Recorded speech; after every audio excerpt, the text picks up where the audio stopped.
Kumusta mga idol? Ako nga pala si J.R. Abella, also known as Mamang Pulis, at narito tayo ngayon sa isang bagong karanasan sa pananampalataya dito sa La Union. Sa araw na ito, sama-sama tayong maglakbay sa mga banal na simbahan dito sa probinsya habang tayo dumadaan sa tradisyonal na bisita iglesia. Makisama sa akin habang tayo naglalakbay sa mga sagradong dako, nagbabahagi ng kwento at humahanap ng mga inspirasyon sa bawat pagpunta natin sa bawat simbahan. Tara na't samahan niyo ako sa paglakbay ngayong araw.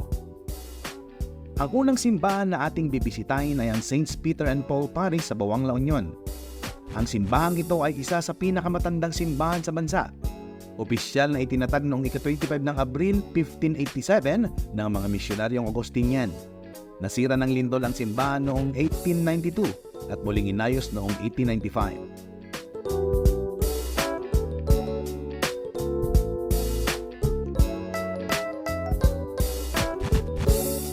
Ang San Pedro Bell ay isa rin sa pangunahing atraksyon sa simbahan dahil ito ay bumalik sa kanyang tahanan matapos ang 115 years sa kamay ng mga Amerikano.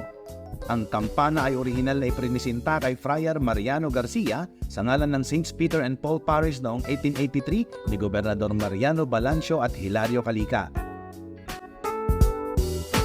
Pangalawa naman sa ating bibisitahin ay ang St. John the Baptist sa Cabal, La Union. Ang St. John the Baptist ay matatagpuan sa Barangay Poblacion Sur sa bayan ng Cabal, La Union. Itinatag ito noong 1933 at nagdiriwang ng pista tuwing ika-24 ng Hunyo.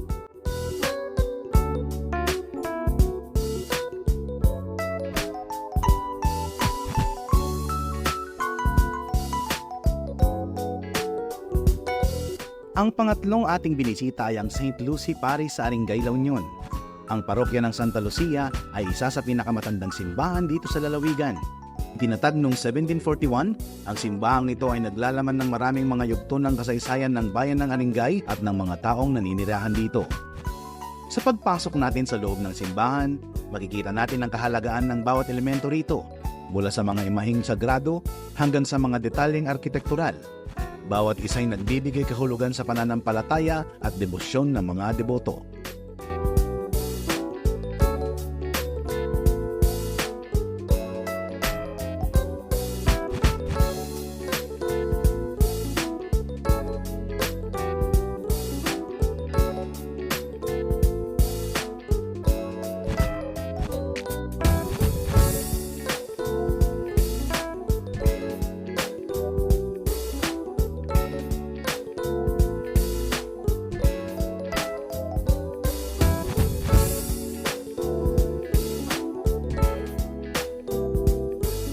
Pang-apat sa listahan ay ang Basilica Menor of Our Lady of Charity and Santa Monica Parish.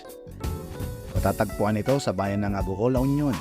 Ang simbahan ay tinatag noong taong 1578. Ang pista ng Santa Monica Parish ay dinaraos tuwing ika-4 ng Mayo.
Ang inima naman ay ang Holy Guardian Angels Parish o ang Shrine of Nuestra Señora del Mar Cotiba.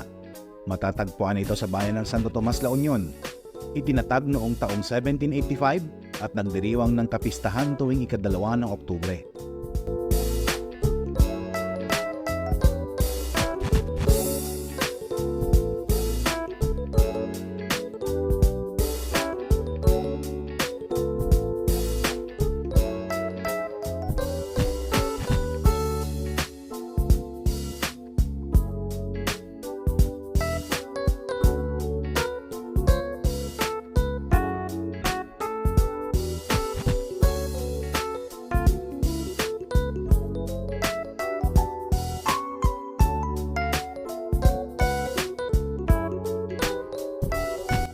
Pang-anim sa listahan ay ang Our Lady of Lourdes Paris na matatagpuan din sa Barangay Damurtis, Santo Tomas, La Union. Ito ay itinatag noong 1947 at ginaganap ang kapistahan tuwing ika-11 ng Pebrero.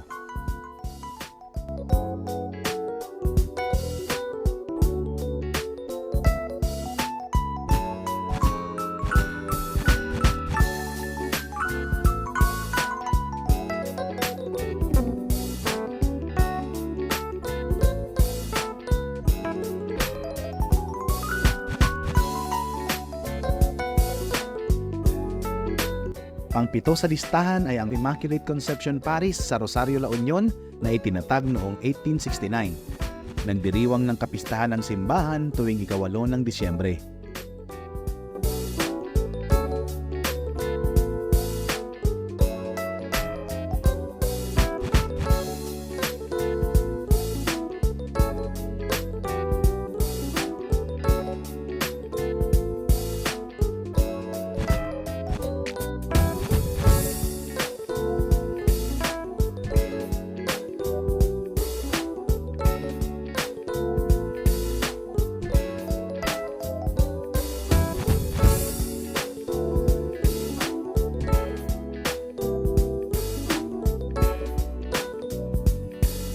Ang pang-8 naman na aming binisita ay ang simbahan sa Pugo, La Union.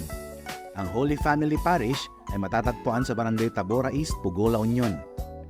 Itinatag ito noong 1909 at nagdiriwang ng kapistahan tuwing ika-huling linggo ng Disyembre.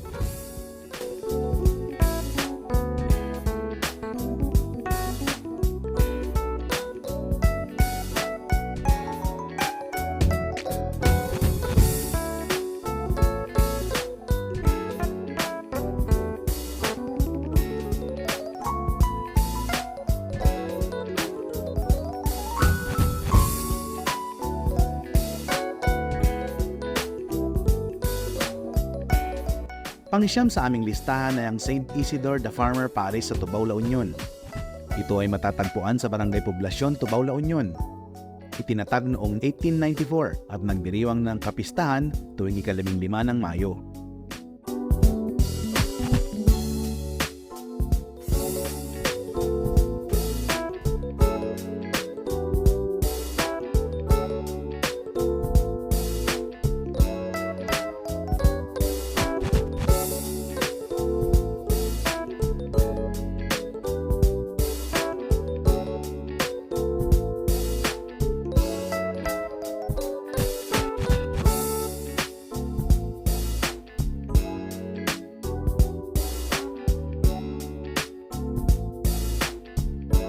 Sa ating paglalakbay sa Bisita Iglesia dito sa La Union, napakaraming mga simbahan ang ating nadalaw at naging saksi sa ating debosyon at pananampalataya.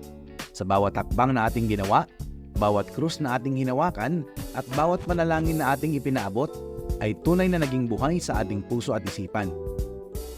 Maraming salamat sa pagtangkilik at pagiging bahagi ng ating Bisita Iglesia ngayong taon. Hanggang sa muli nating paglalakbay, isang mapayapang Semana Santa sa ating lahat.